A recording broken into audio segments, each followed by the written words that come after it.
dito ay ang tori ng patibong, ang pagdarausan ng pagsusulit. Madali lamang po ang inyong gagawin. Kailangan niyong marating ang ilalim. Nabuhay at malakas pa ang inyong katawan. Bibigyan namin kayo ng 72 oras. 3 araw? 3 araw? Masyado naman matagal yun. Gaano kaya kahirap bumaba dito? Sigurado akong mas mahirap ito sa pangalawang pagsusulit, kaya kailangan nating mag-ingat.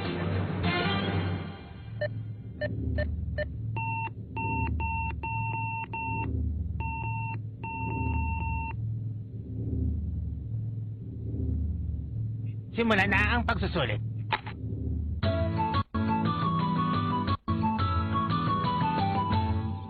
Anong gagawin natin? Wala man lamang bintana. Oo, mukhang puro pader lang yan. Kapag dito ka bumaba, para ka na rin nagpakamatay. Kung hindi ka profesional.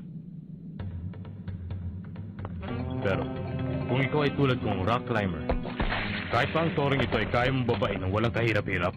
Wow, ang galing oh! Ang bilis naman niyang bumaba!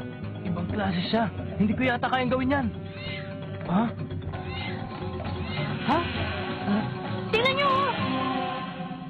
Sa palagay ko'y ako ang pinakauna makakatapos sa pangatlong pagsusulit na ito. Huh?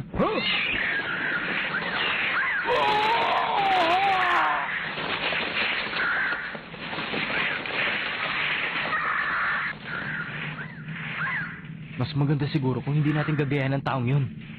Siguradong may ibang daan para makarating tayo dun sa ibaba. Palagay ko'y ganun din ang iniisip nilang lahat. Kailangan nating maghiwalay para maghanap. Sa gayon ay hindi tayo maiiwanan. Tara!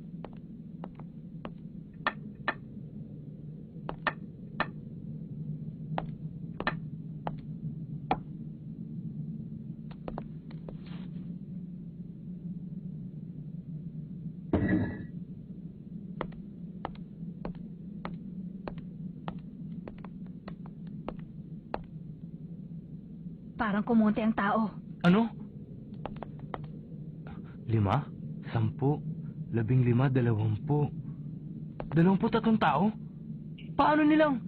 Halos kalahati sa mga tao ay nakahanap na ng daan. Imposibleng isa lang ang dinaanan nilang lahat. Kaya sa palagay ko'y maraming sikretong madadaanan pababa sa toring ito. Kailangan mag-isip, talasan ng mga mata at huwag magpatulog-tulog para makababa sa tore. Yoyo! Kurati ka! Nakita mo ba? Ang galing mo talaga, Gon! Boss, may nakita akong 2 bata doon sa itaas. Nakita ko rin. Sumama lang kaya. Hindi ganun kadali ang hunter exam para swertehin. Ayos! Bubuksan ko na! Naku po! Lagot! Automatic siyang sumasara. Kung ganun, ay hindi pwede ang pintong yan. Mas maganda kung humanap na lang ng iba. Pang isang tao lang pala yan. Hindi lang yon, hindi na pwedeng gamitin ng iba. Ipasok din natin sa ating isipan na ang bawat pintuong yan ay siguradong hindi pare-pareho ang labasan. Hindi natin pwedeng basta-basta na lang pag-iisipan to. Malay ba natin kung sapat ang mga daang yan para sa lahat ng mga aplikante? Marami! Ha? Anong marami? Ibig mong sabihin ng mga daan? Nakahanap na ako ng 6 na daan. Sobra yan para sa atin. Ayos ng lahat, mga bata. Pumunta ng lahat sa posisyon. Bawat isang oras na masasayang sa mga aplikante ay katumbas ang 1 taong bawas sa bilang ng kanilang sintensya sa kulungan. Isa itong magandang kondisyon na hindi nila malilimutan. Itong magkakatabing to. Tsaka yung 3 doon. Ang mga itinuro mo ay 500 na magkakatabi.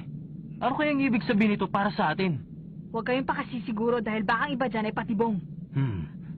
Kasama pala sa abilidad mo ang swerte, no? Huwag mo isisisi sa iba kapag napahamak ka. Tama yun! Magdesisyon na tayo kung saan tayo papasok. Malis! Alis! Ngayon mga kaibigan, sabay-sabay tayo ha! Kung sakaling magkahiwalay-hiwalay tayo. Magkita na lang tayo sa ibaba. Oo. Ano? Tayo na! 1, 2, 3!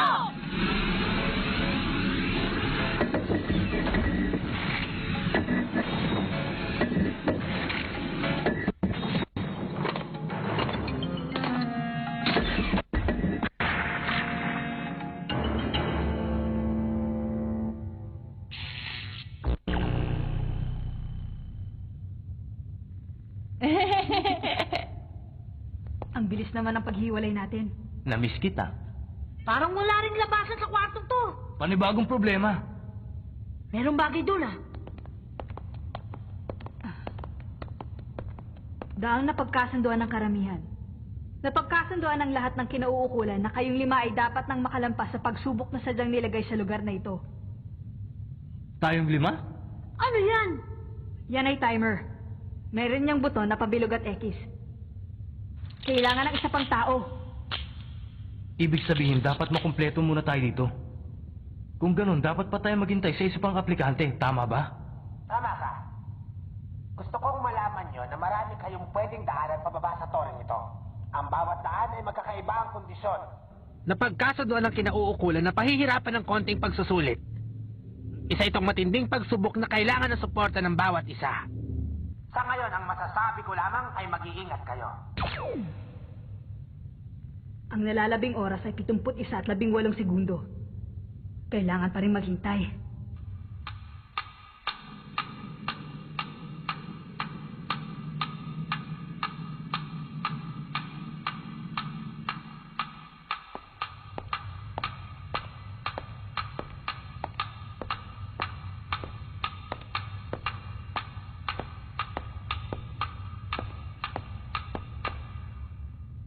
Dalawang oras na nakalipas.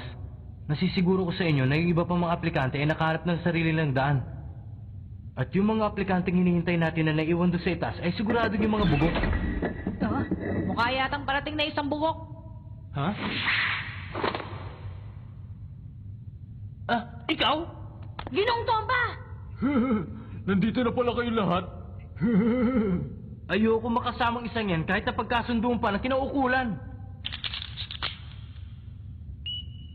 Ayos, bagay na bagay. Paano? Lumakad na tayo. Sa dinami-dami ng mga kasama, ito pa. Kala mo kung sinong pinuno. Ha? Iyan ang una nyong napil. Pindutin ang bilog na buton kung gusto nyong buksan at X naman kung hindi. Ang lahat ng ito ay inyong desisyon.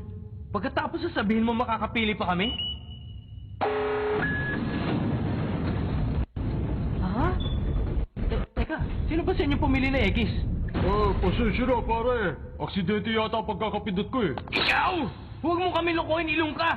Paano mo masasabi nagkamali ka sa pagpindot? Dalawa lang yan! Kaya nga humihingi ng tao eh. Ang gusto kong malaman ay kung paano ka nagkamali. Pabayaan mo na siya. Umalis na tayo. Bukas na yung pinto eh. Hindi pwede yun. Dahil alam ko sinadya niyang pindutin ng X sa buton. 2 oras na ang nasayang natin. Ayoko nang mag-aksepa ng panahon dahil lang dyan. Tama yon. Kahit anong pang pagsalungat ang gawin niya sa desisyon nating apat, hindi yun magiging problema basta't nagtutulungan tayo. Pero kung sakaling mangulit ang tabatsoy na yan, Sige, lakad na tayo. Kailangan magmadali. Kapag inulit mo pa ang kalokohan mo, sigurado makakatikim ka na sa akin.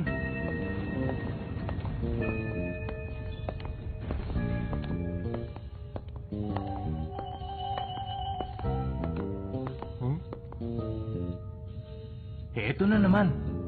Kung sa kanan bilog, kung sa kaliwa, X. Egis! Yes! Hindi ba sa ganitong kaso ay laging kaliwa ang pinipili? Iba na talaga ang mga kabataan ngayon. Masyado matitigas ang ulo. Gusto nila yung sila na lang palagi nasusunod. Ayon sa mga nag-aral tungkol sa ugali ng tao, kapag nalilito ka at hindi mo talaga alam kung saan ka pupunta, siguradong kaliwa ang landas na pipiliin mo nang hindi mo namamalayan. alam mo kung rapid ka, narinig ko na rin yan. Teka muna. Nalito yata ako doon sa numero lumabas doon ah. Ano ba pinindot nyo? Kanan. Kanan. Teka muna. Karamihan sa mga tao ay pipili ng kaliwa. Kaya pinili namin tatlo ay ang kanan. Alam yan ang mga tagapagbigay ng pagsusulit. Kaya sigurado mas maraming patibong doon sa kaliwa. Tama ang sinabi niya. Kung sa bagay, simpleng tao lang kami. Tama ba ako, Gon? Huwag mo sabihin magkapantay lamang kami ni Leorio. Ako naman.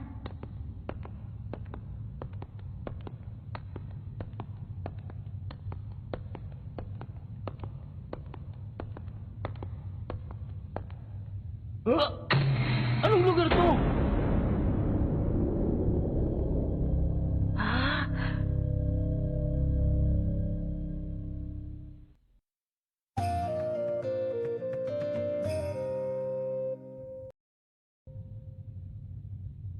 Tignan niyo doon, oh.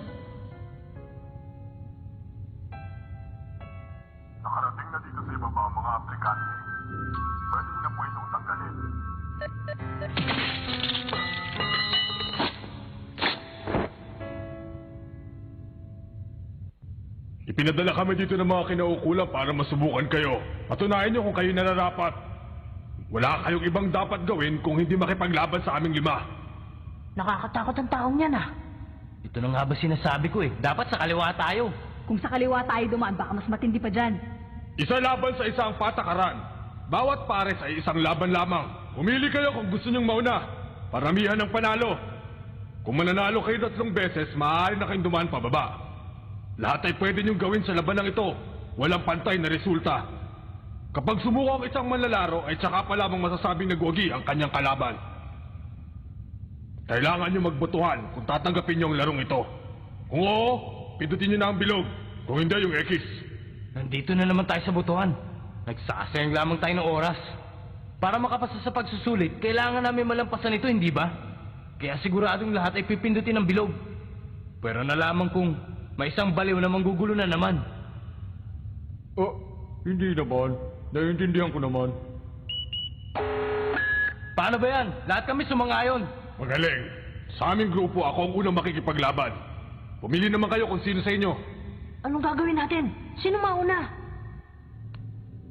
Maayos na po ang lahat, bossing. 69 na oras na lamang. 3 taon ang nabawas sa sentensya para sa mga bilanggo. Kung ganon, panoorin na lang natin sila. O paano? Ako na mauna. Hindi, mas maganda kung ako na lang, Gon. Ha? Sa tingin ko'y pisikal na lakas ang kanyang ginagamit sa pakikipaglaban. Kung lalabanan mo siya ng lakas sa lakas, mahihirapan ka. Teka, sandali. Kung imposible para kay Gon, siguradong mahirapan ka rin. Pero kung gamit ko ang aking armas... Ang armas mo? Pag nabitaw mo yan, paano na? Sige, Leorio, ikaw na lang. Mukhang matigas yata muscle niya. Kung natatakot kayo, ako na lang. Kiluwa! Tapos na usapan. Oh, sandali. Ako na lang. Nagbibiro ka ba? Ang mga tabatsoy na katulad mo ay sigurado walang ibubuga laban sa kanya. Sa palagay ko, hindi ah. Walang bawal sa labanang ito. Ibig sabihin, kahit ano ay pwede mong gawin. Hindi rin naman natin alam kung anong paraan ang gagamitin niya. Hindi mo masisiguro kung gagamitin nga niya ang pisikal na lakas dahil sa kanyang laki. Kung kaya, hindi lakas ang pinaka-importanting elemento sa laban, kundi ang karanasan at katinuan ng pag-iisip ng isang manlalaro. Ako na lang ang mauna para makita niyo kung paano sila makikipaglaban. Patawarin niyo sana ako sa lahat ng aking kasalanan. Maraming salamat. Sabihin mo, paano kami magtitiwala sa'yo? Kaya nga, nagboboluntaryo na ako ngayon na mauna sa labanang ito. Alam ko namang hindi na may babalik ang tiwala niyo sa akin, di ba? Mabuti naman at nalaman mo yan. Makinig kayo. Sa hinaharap, maaaring dumating ang pagkakataon na magkapareho ang makakamit nating puntos. Ano sa palagay mo? Bibigyan mo pa ba ako ng isa pang pagkakataon para makalaban sa pinakamahalagang laro? Pagbigyan na natin siya. May mga punto yung mga salitang binitiwan niya eh. O ano ba?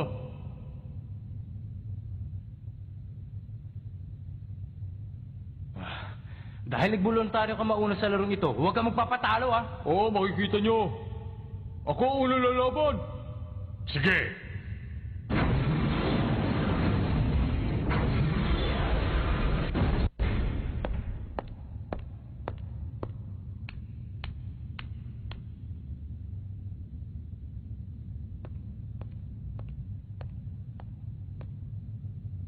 Ngayon, sasabihin ko kung paano laro. Ang gusto ko ay ang tinatawag na deathmatch. Grabe naman ang mga tanto. Anong gagawin natin ngayon, Kurapika? Hindi to maganda. Hindi ko naisip ito. Ha? Si Gunong Tomba! Mukha namang ayos lamang siya. Sa palagay ko may naisip siyang magandang plano. Manood ka na lang. Hindi tayo titigil sa paglalaban hanggat hindi sumusuko ang isa o hanggang kamatayan. Naintindihan mo? Tingnan niyo, boss. Hindi makapagsalita yung isa, oh. Matutuwa yung kalaban niyang kriminal, hindi ba? Sigurado yun, boss.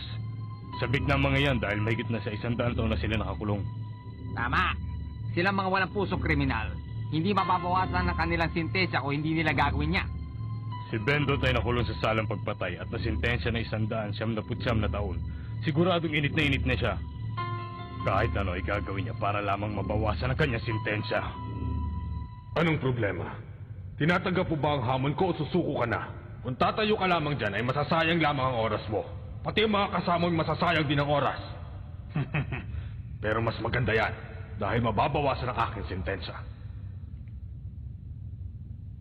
Sige, tinatanggap ko ang hamon mo. Tomba, Ginoong Tomba. Tinahanga mo ako, tinanggap mo ang hamon. Ngayon, simulan na! Takbo na, Ginoong Tomba!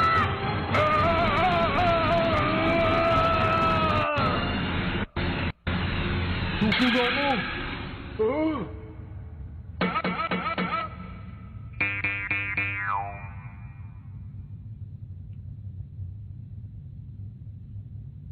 Ano? Sumusuko na daw siya? Totoo ba yun? pare-pareho lang tayo na narinig. Ha? Anong sinabi mo?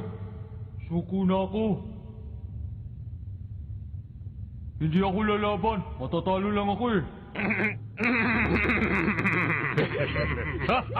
Ngayon lang nakita na ataking ganun.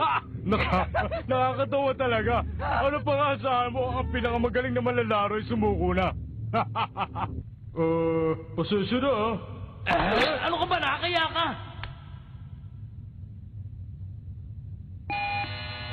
Pinatunayan mo na kung ano ka talaga.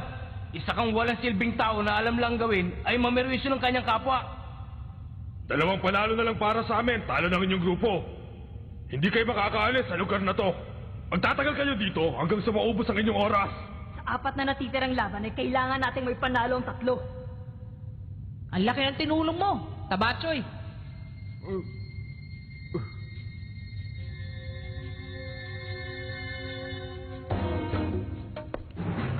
Oo, inaamin ko, isa akong duwag. Ano magagawa ko? Ganito na talaga ako eh. Hanggang sa matapos ang buhay ko. Anong sabi mo? Yun ang naisip kong pinakamagandang paraan para manatiling buhay. Makinig kayo mabuti sa sasabihin ko ha. Ako si Tomba. Hindi ako katulad ninyong apat na nangangarap maging hunter. Kaya wala akong pakialam kahit bumagsak tayo. Kung gusto kong matig sa hunter exam na ito ay hindi yung makapasa sa mga pagsusulit. Kung hindi maglibang lamang. At sigurado malalayo ako sa lahat ng disgrasya kung didikit ako sa mga taong may kakaibang kakayahan at malakas sa pakiramdam sa mga lumalapit sa panganib. Kapag naging maingat ka sa iyong buhay, masasaksihan mo lahat ng mangyayari sa paligid mo. Tulad ng pagkasawi ng mga taong walang karapatang mabuhay.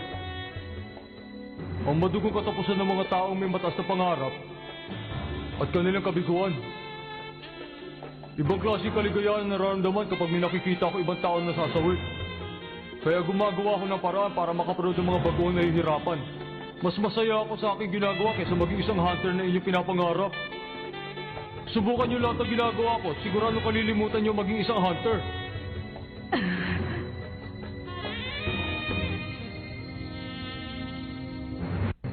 Masaya ang hunter exam na naganap ngayong taon.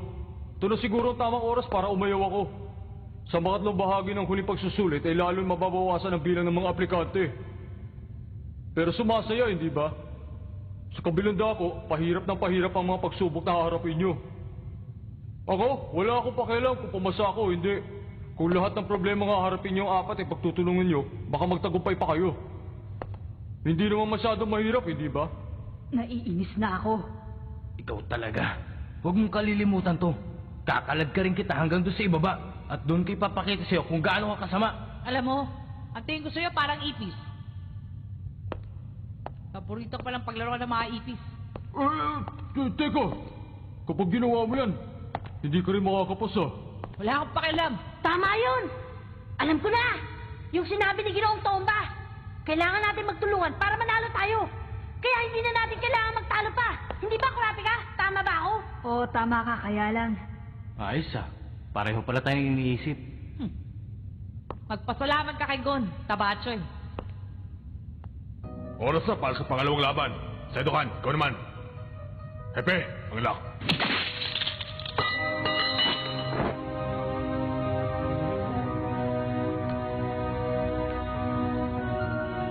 Lumalakad ng pangalawa nila manlalaro. Anong gagawin natin? Kumusta? Ako naman ngayon! Kurado ka ba dyan, Gon? Siyempre, ako bahala sa kanya. Sigurado ako mananalo sa laban ito! Kaya huwag kayo mag-alala! Ang pangalawang laban. Simulan na natin.